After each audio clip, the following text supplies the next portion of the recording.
TikTok video করায় মেয়েকে গুলি করে হত্যা করেছে বাবা। পুলিশের কাছে আবার নিজেই দিয়েছেন স্বীকারোক্তি।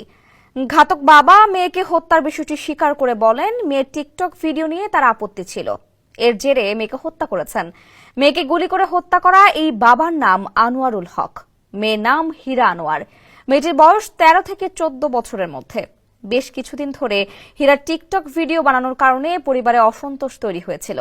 এই হত্যার বিষয়ে পুলিশের এক মুখপাত্র বলেন, মেয়েটির পোশাক আশাক, জীবনধারা ও সামাজিক সম্মিলনের ব্যাপারে পরিবারের আপত্তি ছিল। আনোয়ারুল হক প্রথমে তদন্তকারীদের বলেছিলেন, অজ্ঞাত পরিচয়ের ব্যক্তিরা তার মেয়েকে গুলি করে হত্যা করেছে। তবে পরে নিজে হত্যার কথা স্বীকার করেছেন। তিনি বলেন, টিকটকে তার মেয়ের পোস্টগুলো দেখেছেন, এগুলো তার কাছে আপত্তিকর মনে হয়েছে।